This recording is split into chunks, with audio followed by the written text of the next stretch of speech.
Hey, good evening, ladies and gentlemen, wherever you may be in this great world.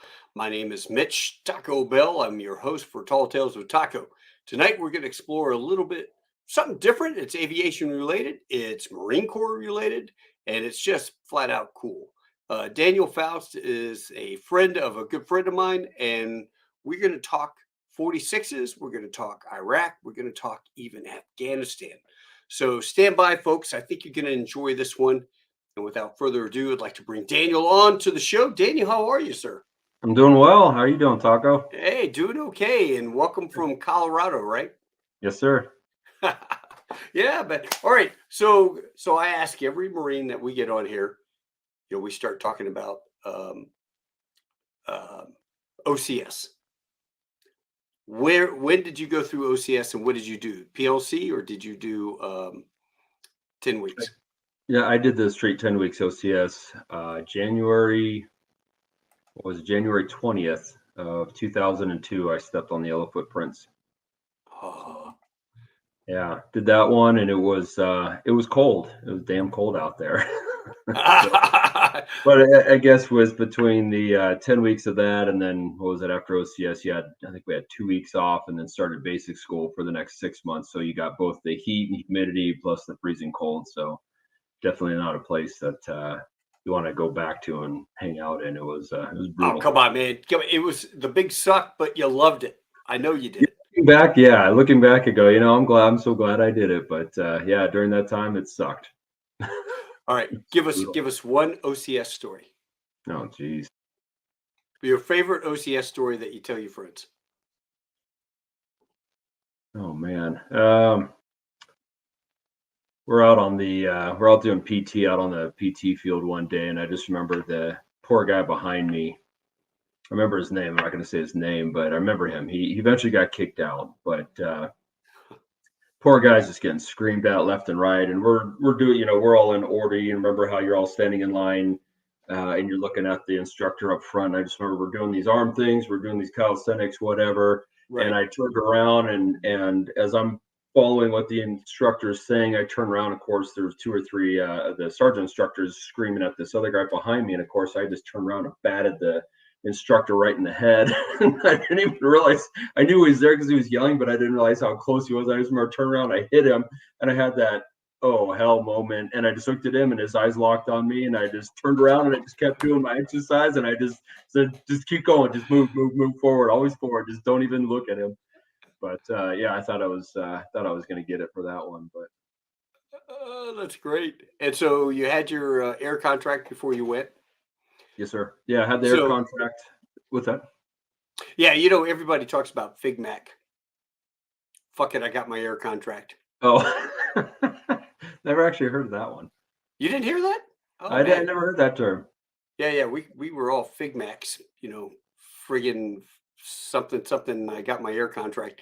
So, you go through the basic school, and then you, based off your performance in the basic school, which section you were in, and they would spread load it, and you could be right. Artillery or infantry or accounting or whatever. But we were aviators, so we were outside that realm. We didn't care.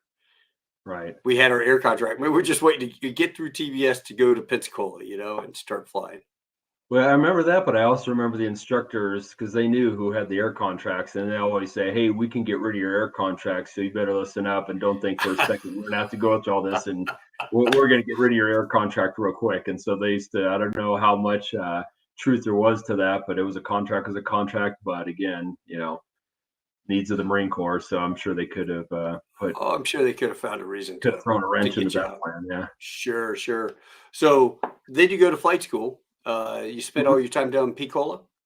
No, did API in Pensacola, and then the Air Force was actually doing some cross training with naval aviation. So there were a handful of naval aviators that went over to Air Force and back, and vice versa. So I think I decided I just volunteered for it because it was in Oklahoma, it was at Vance Air Force Base. That'd be kind of cool. It was close to home, Colorado. So, and of course, Air Force had all the money. So I thought, boy, that's going to be great, So flew the T-37. I was actually I think it was the second to last class at Vance Air Force Base. to fly the T-37. They already had the new T-6s there, and they're already starting the training program, getting that all implemented and set up. Saw a few of those sitting out there. I thought, wow, those things are pretty cool. But they were single engine. The T-37 got to get multi-engine time, so that was nice. It was slow, but hey, it was two engines. Yeah, loud too. But yeah, so we had a handful of guys go out of basic school to instead of going to, or sorry, out of API, went to Vance Air Force Base. We did the 6 months, whatever it was down there, and then I went back to Whiting Field for advanced, and then from there went to HMMT 164 at Camp Pendleton. And where did so that was that the rag for you, or was that Mhm. over in? Okay. The rag for us for the 46s was at Pendleton. So that and the skids at rag was there too. Because a bunch of my buddies I lived with all through ever since basic school and all through flight school, they were skid guys, and they went through the rag at 303 at Pendleton as well. I wish I could remember this guy's name, but when I selected, there was one jet slot, one prop slot, and the rest were helos. Mm-hmm. And so Andy picked jets. He got jets. And the second guy, I've got to go look back through my cruise book. He picked helo, because he wanted to fly Cobras, and that's all he ever wanted to do was shoot people, um, swack them with the gun. Right. And I thought, well, that was cool. I wanted to fly Ospreys, and so I was, do 46s and stuff. And then he picked helo, so I ended up getting props. I mean, had he picked props, I'd be a helo guy, and Right. loving it. And I'll tell you this: flying helos, I've always had a fascination with helicopters. I've flown a helo a handful of times. Absolutely love a helo. The thing. Oh, go ahead. And well, I flew HMX. I flew some Uis with Okay. one of the pilots there, and then I was on we were on a det in Turkey in Dagobah, and the Mew had come through, and one of the helo guys took us for a ride, and so we got to fly in the Yui, and I'm sitting there with the gunner's belt on, my feet hanging off, and we're playing Duck Duck Turk, flying up the beach, seeing how low and see if the Turkish fishermen working on their nets would duck, stuff like that. Good times. Oh, it was good times, man. I love it. Now, 46s, I love because when we were in Iraq, we'd go fly around and they would let me go up there. I was the assistant air boss. I say I was air boss. Oh, okay, yeah. And they would let us go up there to the test range to go shoot the guns out of TQ. So Yep. that was a blast shooting a 50 cal, off the side of a 46. That was a lot of fun. There were multiple times I got to do that too, hop in the back, for whatever flight was going on, and if I wasn't flying, and just jump back there and start lighting them off, and that was a lot of fun. That was a great time. The crew chiefs loved it because they just, they knew we were having fun. So yeah, but did they make you clean the weapons when you got back? That's the important thing. No, they didn't, but we were very well. We're a great team. I loved, and that's probably what I miss the most about the Marine Corps, the Marines. But we got along so well, and we took care of each other. We took care of them, and they took care of us. But there were times where you'd be helping them do stuff that was not any part of your duty, and vice versa. But the enlisted guys were the backbone of the Marine Corps. They made it happen. So. Well, were you stationed up at Al Assad, or were you down at TQ in the Lily Pad? So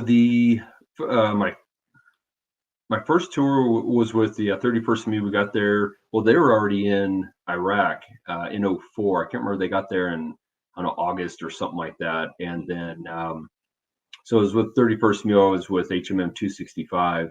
And then we're based, main element was in Al Assad. And then we had a small det in Korean Village. And then we had, I think there may have been another det that stayed at or near TQ, but that might have just been another Frog squadron that we did a lot of support with. So. But yeah, so we had the Frogs that would fly around. They would do all the 9 lines, pick up the guys, take them back to the hospital, whatnot. But at night, you guys would do the round robins to all the different bases, all the way up to Balad, and drop people off. And one night, 266, I had to look at the coin. 266 Griffins. They took off and they're flying out of TQ. It's nighttime, and the co-pilot's door just came off, and it freaking flew off in the darkness. They're 500 feet or whatever. Pop, pop, pop, pop, pop, pop. Door goes off, and he's like, "Shit! There goes the door!" And so anyway, it's not like they could say mark this spot. They should have just hovered back down, but you could. There's a button you could hit a mark, and it would put the lat long. Oh, they didn't do that. What they did was they got back to Al Assad and they called my office up and they said, "Hey, the door fell off a helicopter last night. And wondered if you could go out there and look for it." Well, where was it? It was, somewhere off the end of runway whatever, and right. And it was just a nightmare trying to go find it. Well, the next day we go out. My colonel goes out with my lance corporal, and they're driving around. Well, Leghound, the lance corporal's looking out that side of the SUV, and the colonel's driving around. They're looking at the left side. He's looking out left. He's looking out right. With Manuel going, "Hey, sir, I wonder what they're going to have for lunch." And by now the colonel's had it. He's like, "The same shit they have every day. God damn it, Manuel. Hamburgers, hot dogs, corn dogs, same shit. Look for the door." And so we're driving around looking for the door. We can't find it. Well, they can't find it. And they come back and I said, "Well, where did you guys drive?" And they said, "Here." And I'm sitting there looking and I'm going, I called the weather tower up. I said, "Hey, what were the winds last night?" The winds were just absolutely light. I'm going, that door had to come down like a little leaf. I mean, pretty straight down. It's got to be right there where the Army camp is.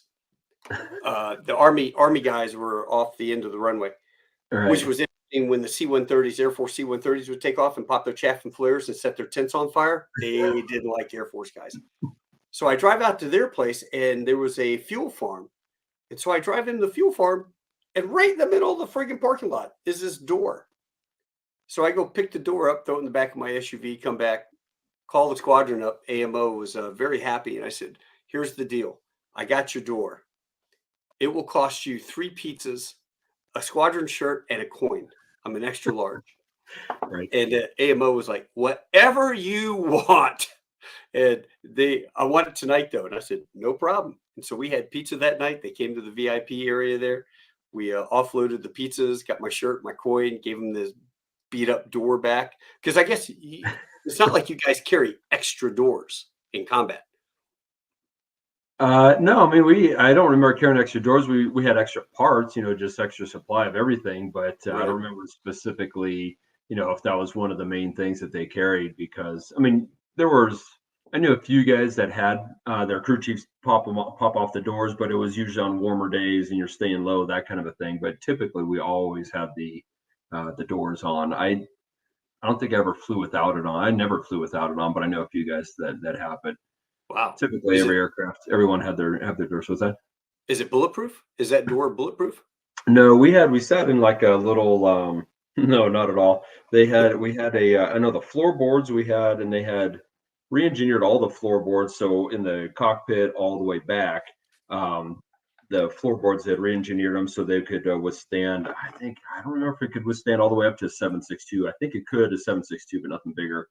From the floors. And then when the way we sat in our seat, you had these little called bat wings, because it was just a little bit of a, depending on which side you were on, the outside of it, you had there you go. Yeah, you have you could see where his shoulder, or the guy on the right side there, kept, I know that guy too, Alvarez, but where his right shoulder is, you can see it's right by the window. He's sitting, you're in like a bucket right there. Uh-huh. And so that's all this heavy Kevlar whatever, and then you see where his feet are. They had reinforced the floors down there as well. I met a lieutenant colonel, I think it was right after my first tour.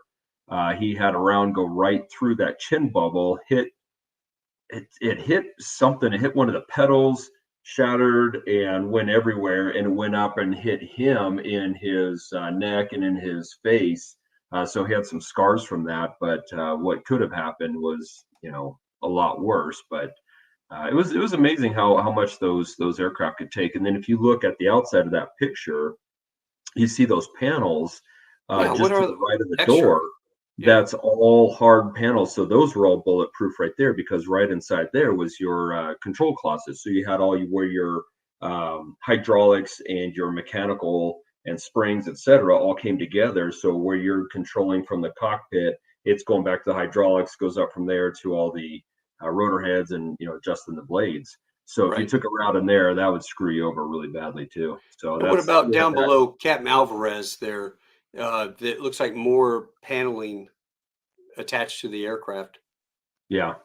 Yeah, so that hole, it goes all the way underneath there. You can see all those panels that are they look like they're out 2, 3, 4 inches from the main part of the fuselage. So yeah, we had a lot of armor around there, and that was actually a great thing because in Iraq, our EEPs, the engineer particle separators, were much better than on the CH-53s. We could get in and out of places pretty darn fast, but we also had that same kind of plating, that armor plating. We had those around the outside of the engines. And so because of all that, and because of how fast we could maneuver, we could actually go in. We didn't have to have escorts at night anywhere. We could go into Ramadi. We could go into, what was the other big one? Not Baghdad, but can't think of the other place that was real bad. Ramadi and Fallujah. anyways, Fallujah. Thank you. And so some of those places we didn't need to have the escorts. Daytime we had to for doing certain things, Hmm. but usually we didn't have to because we had the armor plating. We could get in and out. We didn't have nearly the heat signature or just the size of the CH-53s. So that was actually pretty fun. So we got to do quite a bit with that You know, it's, aircraft. it's amazing. It's an amazing airplane to think that that airplane was serving for over 50 years.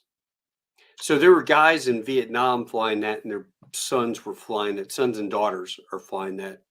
I know 3 friends of mine, 2 guys and 1 girl, whose fathers flew in the Marine Corps, flew the 46s in Vietnam, and they actually flew the same flew the same aircraft their dad flew so many years later.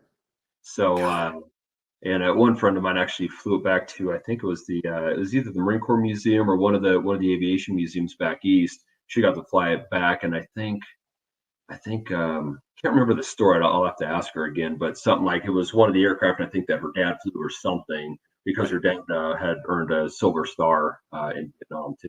So it was pretty good. The stories of those aircraft. I mean, those aircraft were designed by Boeing. We're told to be a 6,000-hour aircraft, and Vietnam, and that was it. And went through how many wars, how many battles all over the world. And the last time, well, I flew one up to Wyoming from Arizona from Davis Monthan, but just before that, when I was contracting in Afghanistan, I was flying those things, and we're going over mountaintops and ridge lines that are, well above the service ceiling of 10,000 feet, and Yeah. they're hitting 12, 13,000 hours, and we're just still flying them, and it was like, man, these things just keep going. Yeah. Let's do Iraq. Do Iraq. Tell us some stories from Iraq. What was your Well, closest call? What was the closest call you had flying the mighty 46 Frog in battle? Well, it was kind of funny because I finished up at HMMT 164. So I finished up with the RAG at Camp Pendleton, and the instructors kept me over just because of the financial whatever fiscal year thing. They said, okay, we're going to keep you for 2 more weeks. You're just going to kind of do some flying. You're going to be the AFCP with our instructors. Okay, great. So I'm sitting there doing that. Finally, they go, okay, you're going, and I already knew I was going to Okinawa. Well, I get done, get all my stuff ready. Boom, I'm on a plane over to Okinawa, and my sponsor meets me the next morning. I get in late at night. My time clock's all whacked out. Next morning he's there waiting for me. Hey, how you doing? And he's a captain, and so he drives me onto base. And I'm in my service alphas walking up to meet the CO. Well, the XO's right there. He says, "Yeah, come on in." We start talking, and he And that's in says, Fatima, right?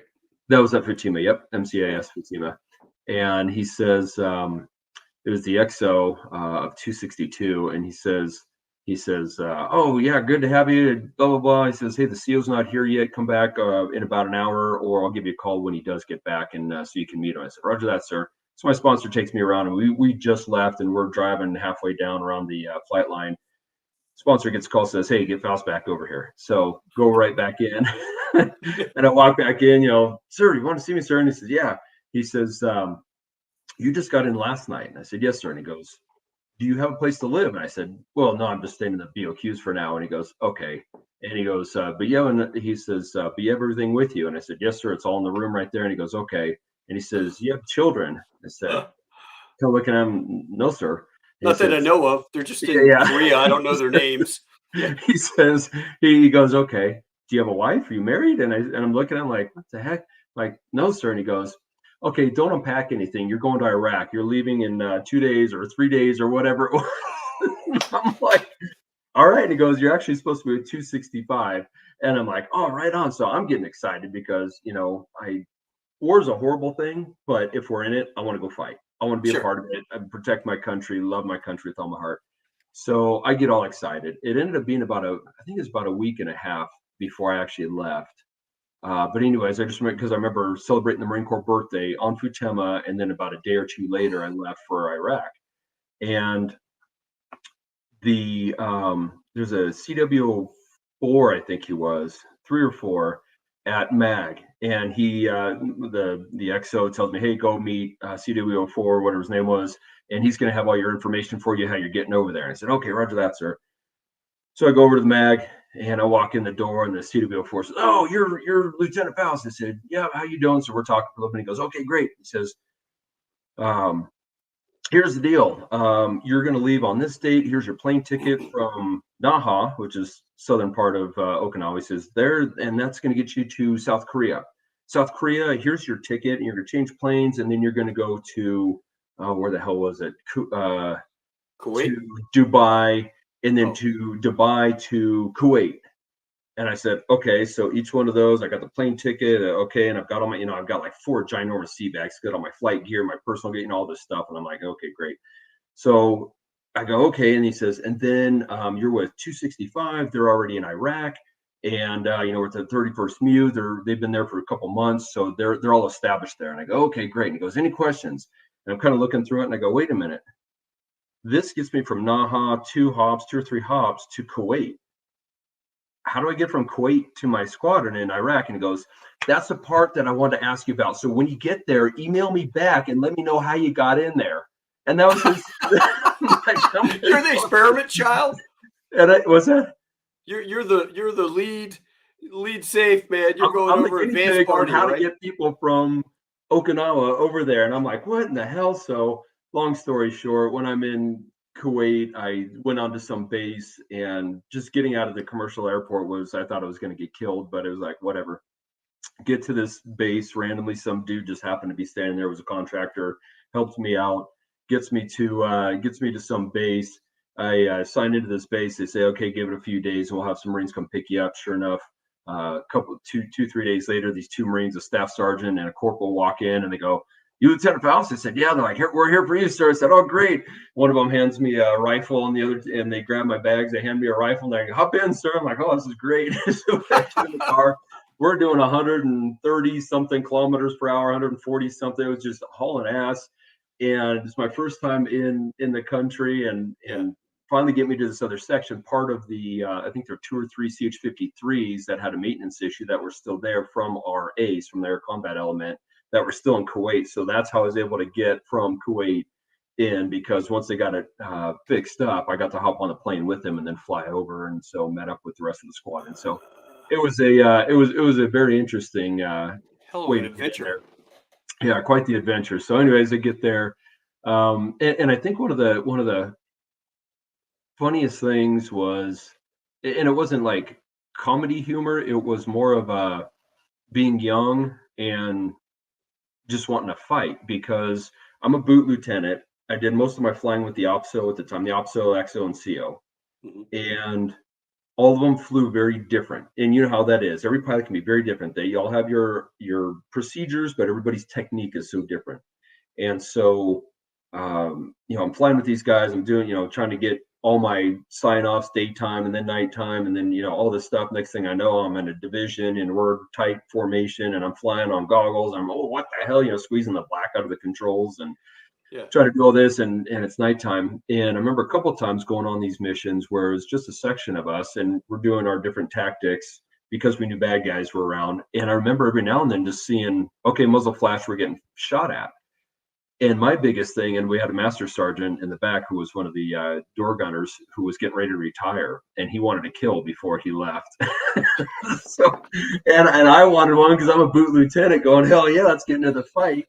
And so I can't remember. I don't know if at that time we had the tail gunners, because we usually had a 240 hanging off the tail as well on some of the, I think at that point, I don't think we had them.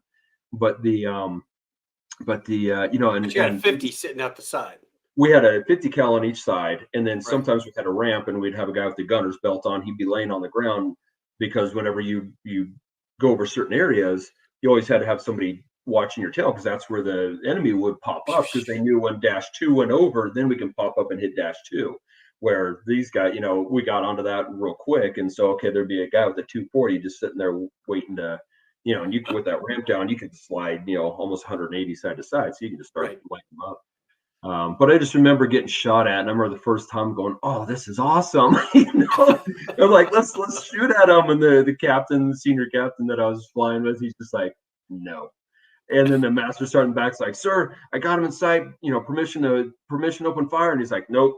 And he's like, "Sir, I got him. He's right there, sir. They're shooting at us." And he's like, "Nope," because we learned real quick too that even if we had different tactics, a lot of times they didn't have the night vision capability we had. So they're shooting at our sound. Sometimes you can see us on the highlight level nights. Other times it was they would just shoot at our sound. At nighttime, tracers work both ways. What's that? Yeah. Oh yeah, exactly. Yeah, at nighttime, tracers work both ways. So now the bad guys got a chance to. Well, even whether you had tracers or not, you just had that muzzle flash, and so that would just give us away. And so a lot of times we never got to any of the ones I was in. I know one of my buddies was a crew chief door gunner. He let some dudes up. They were getting shot at, and he let some guys up. But I think that was a day mission. I wasn't a part of that one. But I just remember just wanting, I'm here, let's go, let's get in the fight. And that's all I wanted to do was just start lighting everybody up. And they're like, nope, because they're going to see that, and they're waiting for it. And there's an ambush waiting for us, and there's some heavy artillery, something going to come at us real quick as soon as we give them our, positive, position. So.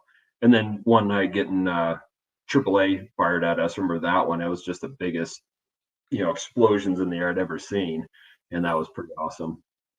But I'm just surprised and praise God, never got hit. I don't know any of our aircraft during my first tour that I don't think any of them got hit. I think one or two may have gotten some shrapnel or something, but I don't think. I mean, I was pretty surprised. Nobody ever got hit. So. Yeah, knock on wood. Yeah, no, that was a big one. So, but yeah, it was. I would say I don't really have any funny stories off the top of my head, but it was just being young and stupid and just full of piss and vinegar. And hey, we're here for the fight. Let's go start killing them all. And but we got to do a lot of cool stuff. Our squadron actually did. The ace of the 31st MEU did the largest helicopter-borne raid since Vietnam. They had, I can't remember how many helicopters we had in there. Probably had 6 Phrogs, at least 2 53s, probably 2 Cobras, 2 Hueys. Then we had we had F-18s overhead, doing the spotlight for us. And then might have even been more helicopters than that, but it was the largest one. And I remember a couple of nights going in and just as a section or small division going into certain places, you'd land and you'd have a stick of Marines in the back, and they go running in and kicking these doors, whatever. Next thing you know, they've got all these guys that they've been watching for a while, and they're bringing them in and throwing them down on the floorboards and putting their knees in the back of their neck and everything. And and we'd be out of there real quick and just get the hell out of there. And we did a lot of raids like that where you just go in, you kidnap guys real quick because they were bad guys. So you HVTs, high value targets, right? Oh yeah, that's what they always were looking for, the HVTs. Yep, and those HVTs are all over the place. But yeah, it was a lot of fun, and it was pretty neat too, because there were a lot of underground prisons, a lot of areas where we would go drop people off at in certain areas. And you were talking about flares. I remember we'd usually go into land in the center of, remember the big prison, Abu Ghraib? Yeah. Abu Ghraib. Great. Yeah, thank you. And I remember we'd go in there, it'd be like 2, 3 in the morning or something like that. We'd drop, we'd land, and there'd be guys, Marines or soldiers, whoever, there ready to grab the prisoners, take them in. Or we're just on short final. I mean, we weren't even, I don't know, 50 feet over the deck, if that. Yeah. Also, start lighting off the flares. So we had the same thing. I remember the captain I was with, oh shit, and hitting the, turning it off as we're lighting flares inside the prison compound. We're like, oh crap. But that was You, pretty funny. you know what's funny? There's a guy, Jim Kazin, that left a comment, and he said to tell you hello. Jim was a 46 guy, and one of my pilots at my squadron, he transferred from 46s over to C-130s, and we had this guy in the rag. Um, God, what was his name? Leon. I'll just say Leon. So his name Okay. was Leon. Leon was from North Kakalaki and talked like he's from North Kakalaki. Okay. And he was going into, he told me, we did the evacuation of Saigon, and the 46s and the Hueys, or the Hueys would pick the people up off the top. The 46s and the 53s would go in and land in the courtyard in Saigon to pick people up.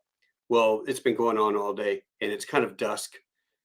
And Leon's coming in, and instead of hitting the spotlight, he hits the chaff flares, which sets the courtyard on fire. So all the Marines are running out there with blankets, wet blankets, trying to Right. put the flares out. But when he saw that, his initial thing was he pulls up and he starts flying out, and he goes, "I'm hit, I'm hit, I'm hit." Now the level of anxiety is ratcheted Right. up quite a bit for everybody else waiting to go in. And it turns out he wasn't hit. It was just his own flares going off. And what's funny is years later, I meet this guy, and he goes, "Oh, you flew."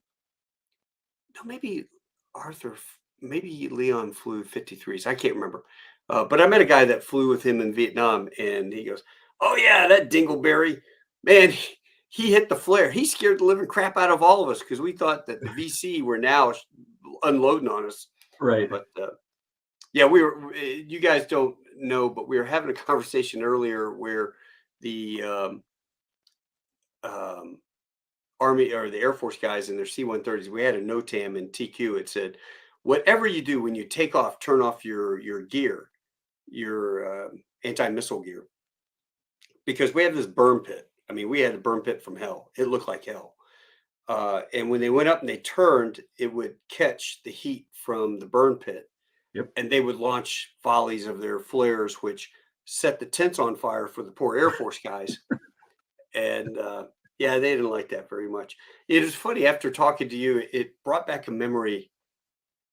You were there in August of '05. You remember how, I mean, it was like 140 degrees. It was just inhumane hot, and Hmm. always constant blowing with the sand. And so you're hot and you're covered in sand, always like a film of dirt. You felt like Pigpen. Yeah. Well, I was writing this story on Facebook, and it was about going to Chow. And I go to Chow, and it was a Rip Toa time, which was interesting. And I go to Chow, and I run into one of these guys, pilot.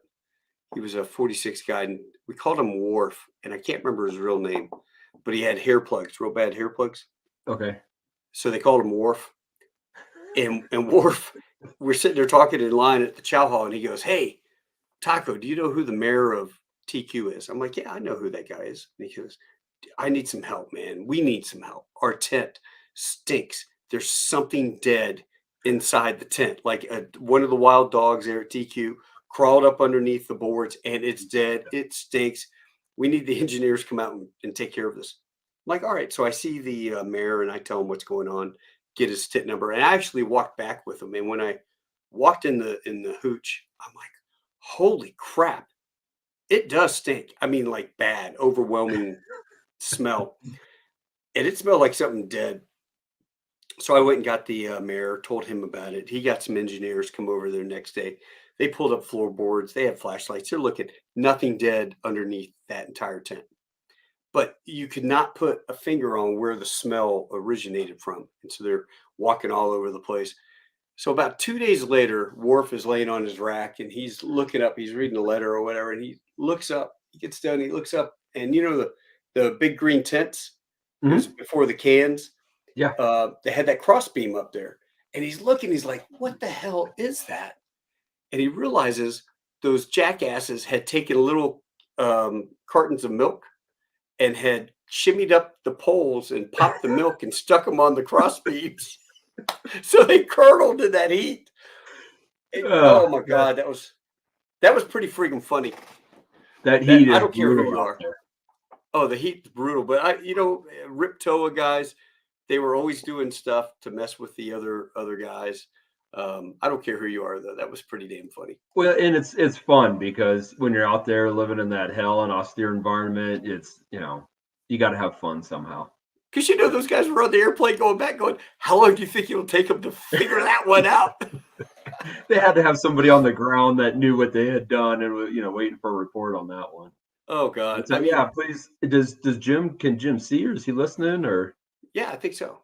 Yeah, well, just tell him I said hello. Yeah, I just talked to him a little bit ago, a couple weeks ago, I guess. So. Oh, you know Kazan? Oh, you know him. Well, I have not met him in person. I've talked to him on the phone. Yeah, it's about a month ago, I guess. So yeah, definitely know a lot about him. That's We had a really good conversation. Yeah, that's awesome, man. You Marine got Corps is very Cindy. You got small. Cindy from California. You got Jacqueline Basilone. Look at that name. You recognize that Oh name? We know yeah, who her cousin is. nice, Jack O'Neill, Taco Time. Hell yeah, Patrick. Man, so you got everybody on here. Robin good, and good, Robin good. Stewart. So that Iraq time must have been a blast. How about Afghanistan? When you went over to Kabul, how was that as a contractor? It was the Marine Corps Good Old Boy Club is what it was. I was actually flying UAVs for a little while or drones. And I saw a frog land in can't remember the town. It's where they launched the raid against Bin Laden. Um, Jalalabad. Jalal Jabad, thank you. And so I saw one land there, and I go, Marine Corps doesn't have frogs here, so I got to go see what's going on. And it's not Columbia guys, it's not Columbia helicopters because it's still gray. So I walk over there, talk to the crew chief for a second. I said, and it's all just gray, so nothing Marine Corps, nothing. It's just straight gray. I Right. talked to the crew chief and I said, hey, Marine Corps is not flying these, but the Marine Corps is, the only ones that have these, and you could tell it's the the bullfrogs has got the bigger stub wings and everything. So I'm asking him all these questions, and he goes, you used to fly these? And I said, yeah, in the Marine Corps. And he says, oh, okay. He goes, come on in. The aircraft commander's on here. So I hop on and I said, hey, sir, my name's Daniel, and what are you guys doing here? And who you with? And oh, Marine Corps. And he goes, who was your first CO, or who was your CO? Well, I said, my first squadron was, and I'm not going to say it right now just because I don't have his permission to say his name. Everybody know who he is. And I said, oh, it's such and such. And he starts laughing. He goes, oh, I know him. And he goes, he was such a great guy. He's one of my buddies. And so we start talking, of course, Marine Corps like this, Jim popping Right. up. Everybody knows everybody. It's a great thing. It's the best gun club in the world. And he says, yeah, you want a job? And I kind of laughed. I go, really? And he says, Were you yeah. active duty at the time? No, I was contracting, but I was flying drones. I was working with a private contract company Oh, for a okay. drone. I was just happened to be there, and I wasn't flying it at the time, and I just saw it land. So I went over to talk to these guys. So I finished up my first contract, and I kept in contact with them.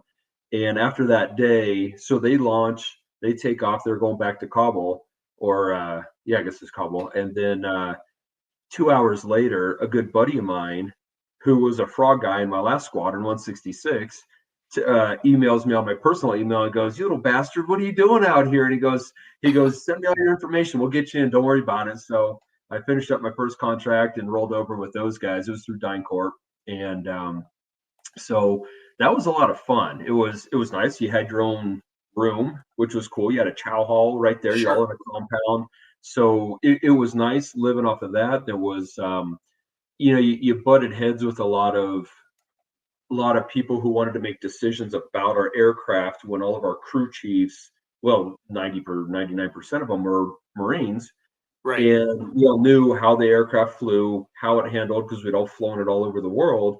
and we're trying to tell them, no, you can't cut corners here, or no, we need this, or hey, this is, we need to be doing these types of things with the aircraft. And so, you'd butt heads, but overall, the aircraft again just kept going and going and going, and it was amazing what that aircraft did.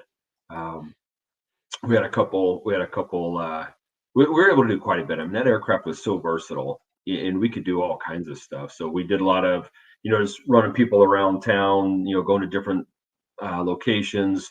We'd insert security teams in the middle of the night. We did. I think I flew Speaker Pelosi. I flew Senator McCain, Blumenthal, Kelly Ayotte, a couple others. So we've had all kinds of people over there that we flew. We took care of them.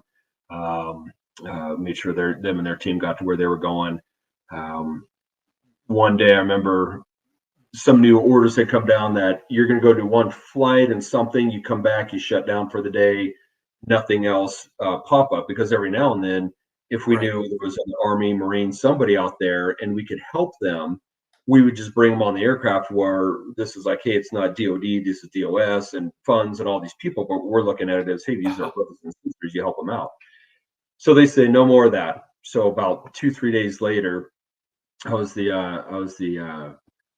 aircraft commander and the mission commander, and I'd planned the whole thing out. We had to go out to this certain area. It was a real sketchy area because it's this tiny compound, it's bad guy country. We had to go in, pull some people out. Well, when we had pulled some people out, or when we were on deck, only one aircraft could fit in there. The other one was flying overhead, and one guy with a 50 cal ready to shoot anybody up. And some guy kept trying to get on our aircraft, and one of my door gunners, he's a big dude. He's going, hey guys, this dude's trying to get on the plane. I'm trying to get him off of here. I don't know who this guy is. He's not on the manifest. And they told us, point blank, don't let anybody on the plane who's not on the manifest, which, it's basic, security 101. But it was just, all these things going on. And so we're like, get him off, get him off, get him off. Well, sure enough, we get the hell out of there. So, meet up with -2, and we get back, go to Kabul, land. And as soon as we land and shut down, and when we're hungry, and we've been gone all morning, and so we get done. We're just got done, and the base, the commander right there in the base comes running over to me. He goes, "Come here, we need to talk." I'm like, "What the hell's going on?" And he says, "I need you to go back out there." And I'm like, "Sir, we're not supposed to according to the rules." And he goes, "We're changing the rules again. You need to go back." And I go back where? And he goes, "Where you just came from." I go, "Sir, that's sketchy. That's bad guy country. If they hear us coming in, they know the route we have to go in and out of there. That's just not good." And he goes, "You need to get this other guy, and they need to get him out of there. You got to go back, and he's on this manifest. State Department knows who this guy is. They need him out of there." So we said, "All right."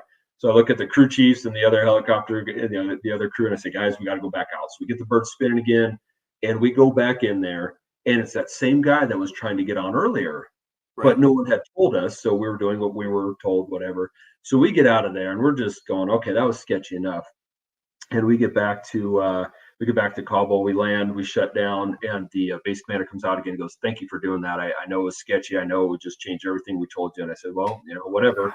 So I said, "Well, what was the big deal about it?" And he goes, "Well, the Taliban was coming. He had just gotten out of prison, and he was an informant for us. And the Taliban was coming to kill him, and we were tipped off that the Taliban was going to be there this afternoon to kill him. That's why we had to get you in there so quickly." My gosh. And I'm sitting there going, okay, so we went back into a bad location a second time. Taliban's on their way, going to get this guy. We could have gotten him the first time. It's just, you know how it is. It's a cluster. And so, so everyone pulled him out, and I was like, good grief. It's funny because when I was there in 2008, State Department, we had these white hip 8s from Russia or Ukraine, and they were like Ukrainian pilots that would fly us around. Mm-hmm. And these dudes had all been there, during the Great War in the 80s. Yeah. And they were the contract guys. And the hip 8, we had an American crew chief, and then they had an engineer and co-pilot and pilot. Talk like that in the bureau. I tell you what, talk all this shit. You'll never learn. These people don't care about shit. You got to kill everybody, man, women, children. You got to kill them all. And I'm like, sorry, man. Got to win hearts and minds. We can't do that. That's not the way the Marine Corps operates. I know that's why you will lose like you did in Vietnam. Oh, like you guys did in the 80s? No, we did not lose in the 80s. No, we just ran out of money. Yeah, smoking the cigarettes. Totally different. Yeah, that's yeah. I remember those guys because there would be a couple of those helos. Sometimes in the compound next to us. Some of them were right outside the compound.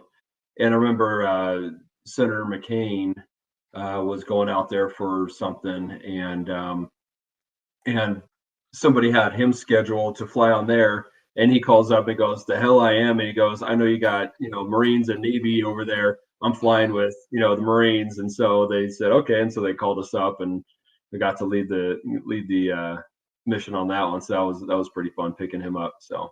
Oh, that's funny as hell. Yeah, he Yeah. would not So go on that MI8 or whatever the hell it was. yeah, did you all were you there for the evacuation? That was the unit I was flying with, and the helicopters you saw, I have time in them, but I was not there at that point. I had left in 2013. I came back to the States. So a lot of my buddies were there, and one of my closest, best brothers from the Marine Corps was there. I'd see him on the news, watching him fly in and That do broke that. my heart. That broke my heart for them Oh, to leave those airplanes there, those helicopters. I could go into it, and I don't know how much I would want to say on the show here with who knows who all's listening, but that was a cluster. That was a horrible thing, and so many Afghanis that had helped us got screwed over, royally screwed Oh yeah. over. And then the pilots, my buddy, I mean, they got pretty much left behind. I mean, I got pictures of them sleeping in the dirt. They had to jump on the C-17, and no one helped. No one had a way for them to get out. It was just, you get all the people, all the State Department people out of there, and okay, they're gone. See ya. And it's like, well, what the hell about us? I mean, the Air Force had no idea. They're trying to get on the C-17, and I Really? mean, it was, yeah, and it's I'm on the phone with my buddy's wife. He's over in Afghanistan going through all this, and I'm talking to her, and she's calm and cool, and she's a tough Texas girl, but just talking her through it all, and yeah, he's good, trying to do the hey, he knows how to fight, everything's gonna be cool. But in the back of my mind, I'm going, there's a lot of BS going on, and I know that you don't have big Army, big Marine Corps, big Navy, big everybody there to protect you Yeah. and come get you. So it was, yeah, my heart was broken in so many ways, and watching how my buddy got treated, all the pilots, all the air crew from the air element there, it was horrible, Yeah. absolutely horrible. You go, these are the people protecting you, and you left them there. I mean, it Yeah. was horrible. Yeah. Yeah. We could definitely talk for about an hour about that. Talk for a day, yeah. Yeah. So let's talk about counterterrorism. How did you get into this whole counterterrorism role? So you learn so much in the Marine Corps, and I'd earned my post 9/11 GI Bill, or GI Bill, and you had the two variations. So, friend of mine who knew me pretty well, I've been wanting to find out what I want to do with it. I've got it; it's sitting there. I don't want to waste it. So, Mhm. um, and me and school were never really close friends growing up, but I was like, I want to study something. I got to get something that's going to get my mind. And so he turned me on to this counterterrorism studies program. I started looking through, and I go, wow, this actually looks pretty awesome. So after I'd come back to the States, got a job with Dassault Falcon Jet, working with the U.S. sales team, Mhm. phenomenal aircraft. Was having a great time, and I said, well, why don't I use my GI Bill before time runs out? And so I said, I'm going to go after this program. So working full time, and then started going to school. It took me about 3 years, but I went after this program, and I was just kind of putting all the Marine Corps training experiences, stuff, contracting, plus just what's going on in the world and watching. And while I was going through this counterterrorism program, I said, and working in the corporate world, corporate aviation world, I'm looking at it, I'm going, there's a lot of Applications you could transfer? yeah, applications, and there's so many ways that I don't know if these people really are protecting themselves. And I had friend of mine who was from the Chicago Area Business Aviation Association, tap me on the shoulder one time and say, hey, when are you going to be in town? And I just happened to be going there the following week, and she says, "Well, hey, come on over and let's talk. I want to see if you want to do." Basically, she says, "Hey, do you want to? You did military security something. Would you want to give a presentation at the safety security event?" And I said, "Sure." So I put together a presentation, just thinking, "Hey, I'm just going to put out information there. These people probably already know it. They're Fortune 500 companies, bigger, just uber billion-dollar companies, whatever. They have all their security." But when I gave these presentations, I gave some there. I guess, gave one in North Texas BAA, one in Minnesota BAA, and a couple others. And people kept coming up to me afterwards. "Hey, can you give us training? Will you talk to our executives about this? Will you come to, give the rest of our flight department this information and presentation?" I started realizing I know the need for it, and you know the need for it. They Wow. know the need for it. But a lot of people don't, the demand, a lot of the executives seem to not be noticing it, or they don't want to put money in because a lot of them reply, I say, "Well, do you have this kind of security?" "Well, if something happens, we're definitely going to look into it, and then we'll put money into it." And I'm thinking, if something happens and people are already dead, kidnapped, your aircraft's destroyed, your reputation's destroyed, your value, your stock is in the gutter. No, your reputation worldwide is going to go to crap in 2 minutes because of social media. You really willing to let that go? So Not be proactive about it? not be pro. I mean, you have insurance on your home, you have life insurance, you have all these other things. Why the hell would you not do the right kind of security? So I just feel like God really said, "All right, you're in corporate aviation, business aviation world. You understand this from your experience. You got real detailed knowledge now from your earning your master's degree. You really need to put something together because you see the need for it, but you're also starting to see more of the demand for it." Yeah. So since then, I started the company, did a lot of praying about it, and started this company. It's called Corporate Aviation Security. I took the play on words, CAS, from Close Air Support from the Right. Marine Corps, and just said, kind of finagled. I was trying to figure out which Marine Corps term I could use, and this is perfect, Corporate Aviation Security. And one of our teammates, he's a South African Special Forces guy. He's also in the business aviation world, so phenomenal guy. And he, in his heavy accent goes, "Hey, mate, you need to put international on there because it's not just the U.S." So I'm like, "Oh, okay, got it." Start Yeah, thinking, everything's international sounds good, right? right? So, and it sounds cool. So I said, okay, instead of just CAS, we call it CASI, just with the I at the end. So started that up, and it was just the more I talked to these teammates of mine, they're all military and or law enforcement background. For law enforcement, there was SWAT, there were special units, did all kinds of all of them. I think all of the military guys have combat experience. Some guys did advon for Air Force One. Other guys were, security team lead for the U.S. ambassador in Iraq. I mean, we've got guys that did everything, and we all overlap, and they still do security all over. And whenever we have people call CASI and say, "Hey, we need this, this, and this," okay, then we just kind of put the team together, and everyone goes, "Oh, I can do this, or I can do that," or, "Hey, we got this connection here," or, we can go over to Africa because we know these guys here and we can work with them. And so, I mean, it's just such a network. But like we were talking about earlier, is how small the Marine Corps is. Mm-hmm. You have that law enforcement and military, and God bless them all, because they all, worldwide, there's a lot of connection there because you've trained together, you served together, you've been shot at together, you've lost buddies together. So, it's a very tight community.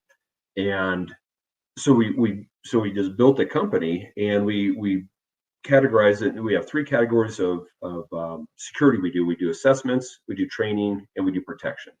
So we can come into your home base of operations, your hangar. We can do all kinds of security assessments through there. We can go through everything from insurance and policies and contract to actually just we're going to try daytime and nighttime breaking in and see if the police respond, see if we can get in, see how your defenses are lined up, see where critical, see where areas are that need some just Upgrades. increase the security there.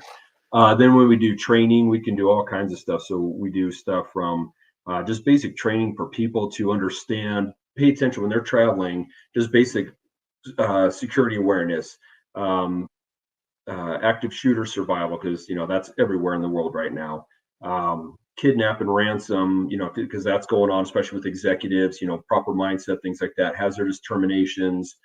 We can either teach people or we can go do it for them.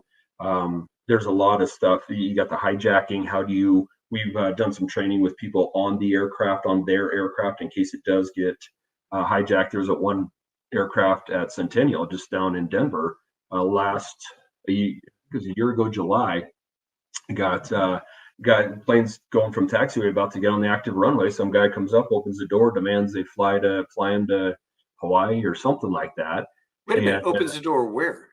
Opens the cabin door on the Gulfstream and starts telling the flight attendant, "Hey, I'm getting on board. You're flying me to No Hawaii." way. Yeah, the guy tried to hijack the plane. Long story, but if you look it up, Douglas County has actually, I've got a copy of the report, but it's just stuff like that still happens, and people need to train. What happens if somebody gets on the plane? What weapons do you have? Weapons of opportunity. You remember the Marine Corps wouldn't mind any weapon, but you got to say, is this an offensive weapon or is it a defensive weapon? Because what do they have? A bottle of champagne you just poured for the guy, it weighs enough that you can whack him, or hot coffee in the face. Well, yeah, keep that plane on the ground. Do not let that aircraft get in the air. Right. You got to do anything you can. Keep that plane on the ground. So there's all that kind of training, and then we do actual, EPs, executive protection, so we can protect the executives. We do protection for the aircraft, and we do protection for the air crew. So you like that Bodyguard movie? With what's his name? A really funny guy. The Bodyguard's wife. You know what I'm talking about? Have you watched that movie? I don't think so. He plays Deadpool. What's his name? Gosh, it's a great movie. It's funny as hell. He's a level 4 protection, executive protection guy, and all this stuff. But his dude that he's protecting gets shot by a sniper, and then it all goes downhill from there. You got to watch that movie. Oh, It's called The okay. Bodyguard. Okay. It's the actor. It's the actor from Deadpool, and he's funny as hell. Yeah, Great, I know that one. great guy, great movie. You'd enjoy it. I think you'd get a kick out of that. So, how many people in your company? Are you looking for pilots? Are you looking for special forces guys? Are you looking for ex FBI?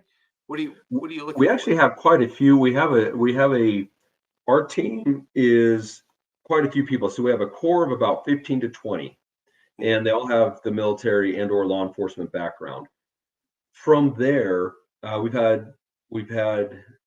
they network. If something comes up, we'll network to who we know in that area. So some of our teammates, our core teammates, will be on a security detail, but they also know law enforcement and or other EPs and security teams in different areas. I mean, we had one where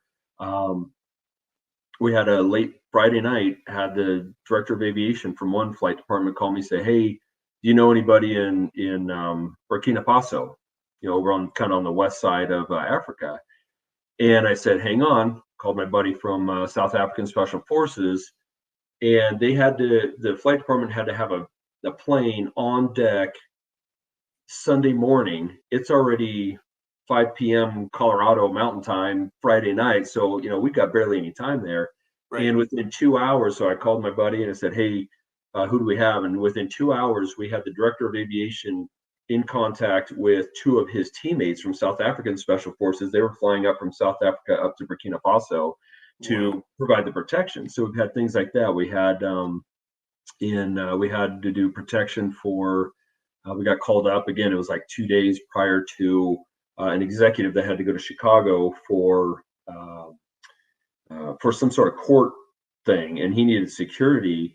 And one of our teammates says, "Oh, hang on, this is perfect." He goes, "The chief of police there," and I don't know if it's still chief of police, he was my platoon commander in the Gulf War, and he's the chief of police there. So yeah, let me call him up, and we'll get, we'll help. So we had all kinds of. It's just that's how we roll. So we'll have some of our team go with, our core team of 15 to 20 guys go with the aircraft, or go, be ADVON, be the advanced party, and be there when the aircraft lands for the principals. But but they know so many people. We're able to get people worldwide and go work with them, and we already know them because we've done training. You just keep in contact with these guys, and this is what our teammates have done forever. And so you know what, that's the beauty of LinkedIn. Like LinkedIn, I always talk about LinkedIn. My forte is connecting people. People call up and go, "Hey, Taco, do you happen to know?" And I'm like, me go through my Rolodex because I list everything in the iPhone subject, and it might be a couple different things to help jog my memory because I don't remember what I had for breakfast yesterday. But I'll Right. look through and I'll go, yeah, like somebody texted me today. Do you know any NFL players? And I'm like, I hate the NFL. No. And he goes, oh, I figured if anybody know NFL players, it would be you. And I go, well, all right, I take that back. I got one guy, no, two that I talk to that I like a lot. They're not going to kneel for the anthem, so I like them a lot.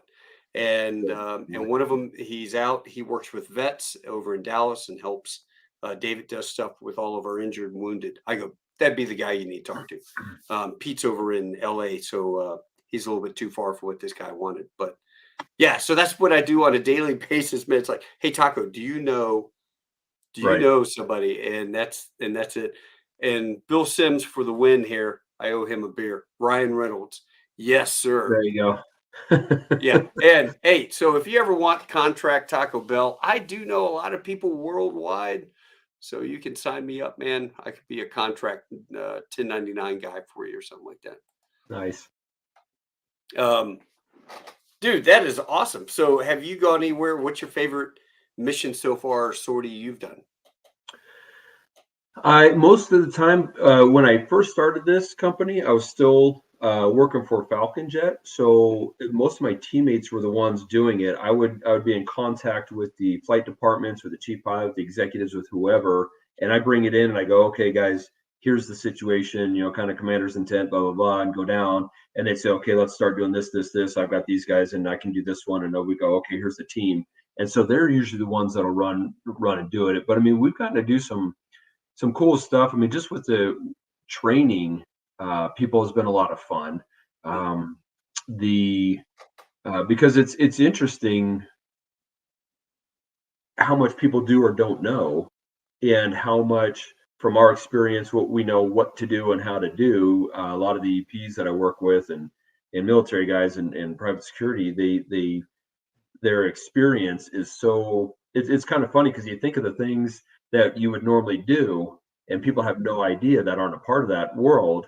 It's just for them to go, oh, and just seeing that light come on and how different ways they can protect themselves. And you always want to see them taking that and using that information, protecting themselves, because you can take it home with you, protecting your family, protecting your executives, protecting your aircraft, all that. So that's fun. And then just doing the security. It's a lot of guys. It's they've done some security on some of the highest net worth people in the world, and it's just, yeah, this is what you do, and da da da da. It's kind of the everyday thing for them. Well, I So heard Elon Musk is in need of some security. They're, they're trying to he's suicide that guy. yeah, Hell, man. Hell, you know what I was doing last weekend? I was with my wife. We were up in Arkansas. We were planning. I was really surprised Elon suicided himself, man, with a shotgun while he was hanging from a tree. It was horrible. right. He shot himself in the back 3 times. Shot himself in the back of his head with a shotgun while he was hanging from that tree. Boy, that was horrible, man. Yeah, no, it's funny, but yeah, I mean, and that's the thing is, I love being able to provide the protection because we have a lot of folks that we know very well, a lot of Mhm. customers that we know very well, and I like that they'll call me up and, hey, Daniel, we need something, and you go, okay, and you get the team together, and I love being able to provide that because these guys are, they've protected highest net worth people in the world. They've protected, they've been standing in the room with protecting one person while they're standing in the room with the president of the U.S. and just whatever. And so you have that, and ambassadors in Iraq, and all this, and you go, okay, these guys are top of the line. And then they were recon guys, they were snipers, they were whatever back in the day, and in the military, as well as some of the guys are snipers or undercover, whatever, doing the law enforcement and special weapons tactics teams. And so you just go, these guys know the ins and outs, and they've been doing it for 20-30 years. And they know it, and they've got the combat experience, and they got some scars to prove it too. So Well, you know what I love? Just like Sims, Bill Sims, Possum. That guy has created two different companies, very successful companies, and go getters, right? Marines are go mhm, getters.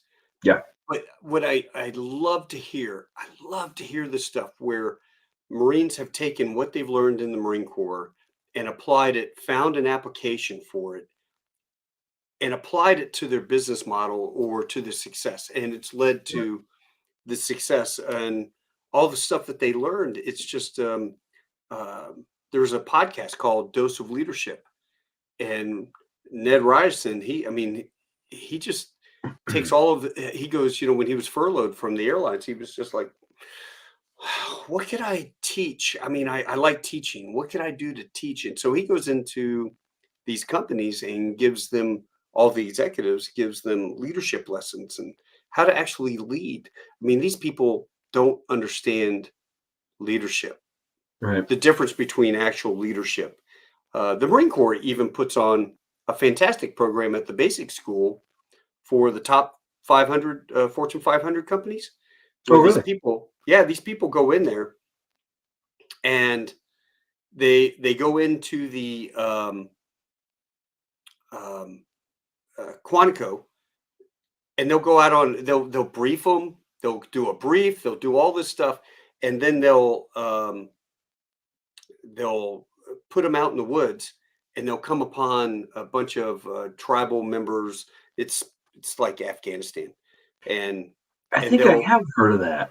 and they'll do these scenarios. One scenario may be you come in and they've stolen the daughter of the neighboring tribe's chieftain, and they've got the daughter, and the guy takes her in there and he's raping her. And you go, he's torturing her or doing something. And it's like, well, wait a minute. That's their culture. That's what they do. We don't interfere. No, no. As Americans, this is what we do. But you have to go in and, make that decision. And then, you go in, you stop this horrible act that's going on because, as Americans, I don't care what your culture is, we're not going to allow that to happen on my watch. Or they're walking down the road and an explosion goes off. So now everybody's on edge. Very loud explosion Right. simulations. And this guy comes running at him, and they have prosthetics, and he's bleeding and pumping blood, and he's going, help, help, help. And he's running at him, and you'll have some guy that goes, raises the M16. He's telling him, stop, stop, stop, stop, stop, stop. Get on your knees, get on your knees. And the guy keeps running at him. And so he shoots him. And they're like, in the debrief, why did you shoot that guy, Mr. CEO? And he goes, well, because he didn't stop when I was yelling at him to stop. He goes, well, did you ever consider he just, he had blood and stuff squirting out, that maybe the guy's eardrums were ruptured and he couldn't understand your commands? Maybe his head was Right. ringing. You just shot an unarmed guy. Oh, yeah. Like, you shot an unarmed guy. That's like war trial criminal stuff. You're going to jail for 15 years at Leavenworth. And wow, I never really thought about that. Yeah, well, guess what? That's what our young, we teach our young lance corporals and lieutenants. They have to make split-second decisions at any given time to be able to assess this situation and then make a command. That's why there's so many Marines out there that are in the Fortune 500 companies, especially after Vietnam. You would look at the guys that all served in the military, Fred Smith, FedEx, all the guys that were CEOs, and they were able to make those command decisions. Now, right, wrong, or indifferent, they were able to analyze what was going on at that moment. They didn't have to go back out and do a kumbaya and Right. figure it out. They literally went in and made that command decision, and off they went to the races. So that's why those guys are in demand. You're in demand. I love it, man. Yeah, no, and that's you hit a couple of great points right there. Yeah, just taking what you learned from all stages of life and keep using them and getting better with them, using them wherever you were. Learning it from the Marine Corps, learning it from all my phases of flight, or all the phases of life up until this point. Sure. But then it is kind of interesting too, because a lot of times, a lot of this training, I wish we could throw a lot of our elected officials into some of this training, because a lot of these people have been in a leadership position. They don't know what leadership is, and you just sit there and watch them on the news and go, "What the hell are you thinking?" And Yeah. so, there is a severe lack of leadership in our country. There's a few that are standing up and doing great things, but there's quite a few people that need to learn about what leadership is, and it's not telling people what to do. It's about taking care of your troops, and you're serving them is what you're doing. You're making sure they know what needs to get done, they're ready for it, and they're taking care of it. So, and you're taking Yeah. care of them, making sure they're getting it done. Yeah, there's a lot of different facets too. I mean, everybody has their own leadership styles as Hmm. well. But Yeah, when you take after the years of our experience of looking at good leaders and looking at bad leaders, um, yeah, it's definitely different. I've got Corporate Aviation Security International here on the banner. Is that an email contact you? They'd be able yeah. to. You can use just the website itself is just CASI, just the CASI protects plural, CASIprotects.com, or you can email me at daniel.foust at CASIprotects.com. Cassie protects with an S. Correct. Yes, sir. I will do Well, this. How about this? Add banner and show. There we go. Is that it? oh, there you go. Yep. CassieProtects.com. Yep. How about them apples, man? I like Not it. bad. Well, listen, Yeah. brother, I kept you up for an hour and 11 minutes. I can't thank you enough for coming out here and joining us tonight. Yeah. Thank you for the time. It was awesome. It was great. I was telling more stories with the next Yeah, guys. So it's always fun. And then like we talked about a couple of weeks ago, you're always going to find, it didn't matter what platform, if you're ground side, air side, what platform you flew, whatever, you knew the yeah. same people. And so just, Oh some yeah. of the folks you popped up on your screen there. So Oh yeah. I mean, that's amazing. I don't know if Jim's still on. Joe Beadle, here we love me some frog whoppers. No Joe, I love it. And Merriweather here. You're so I love hearing stories of successful Marines, and I try to bring all those guys onto the show as much as I can because it's just a fantastic opportunity, and to show other people what exactly do you get out of your time in the military, whether it's Army, Marines, Navy, whatever. I oh, don't care. All the services, you God walk bless them away all. with some intangible things that you just don't realize. Now we beat our chest because we are by God Marines, but Right.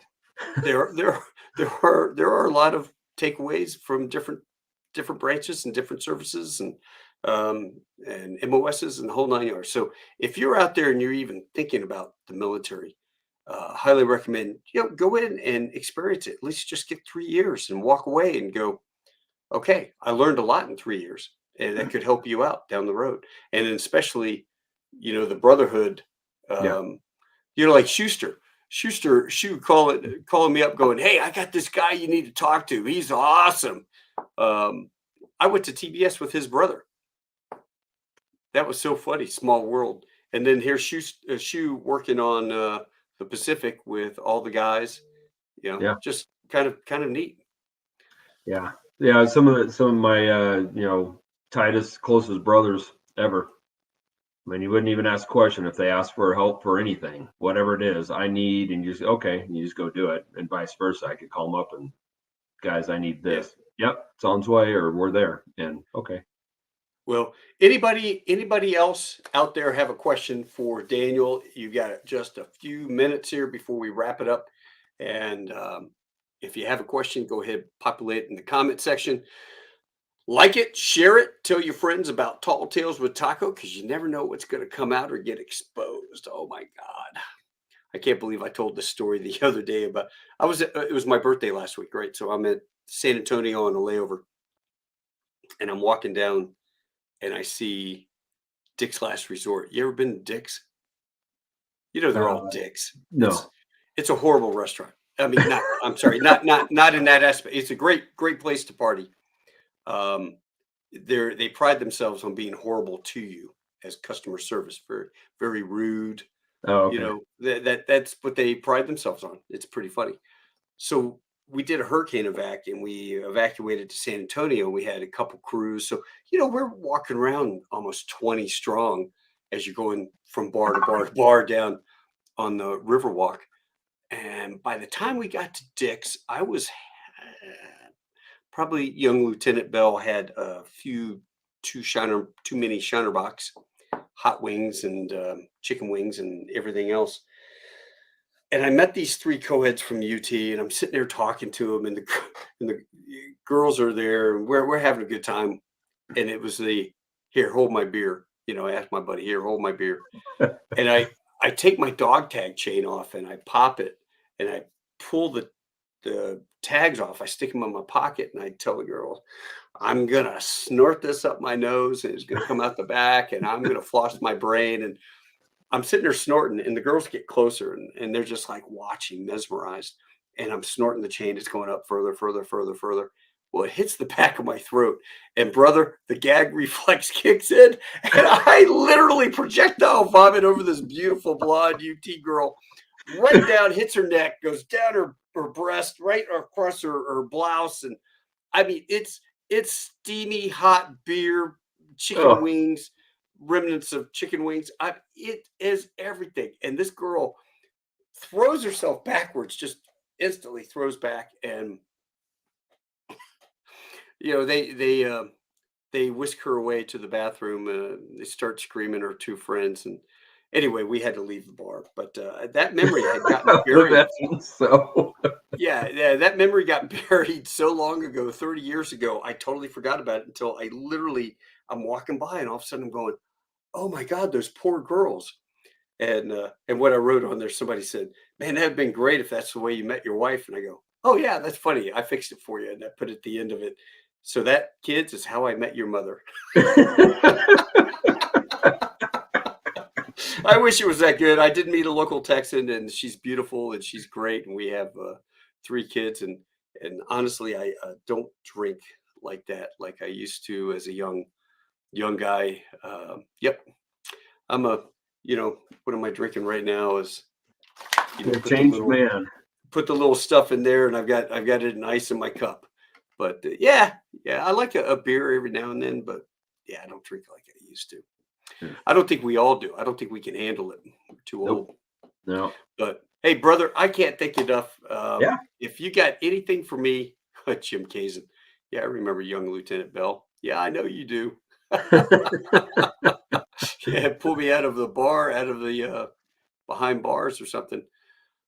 If you guys have anything, highly recommend go to CASIprotects.com and check it out. If you're looking for a job, if you have that skill set, like take it. I have a particular skill set. So if you have a skill set that you think Daniel might be able to use, feel free to give them a call and check them out. Until next week, I want to thank you guys for joining us.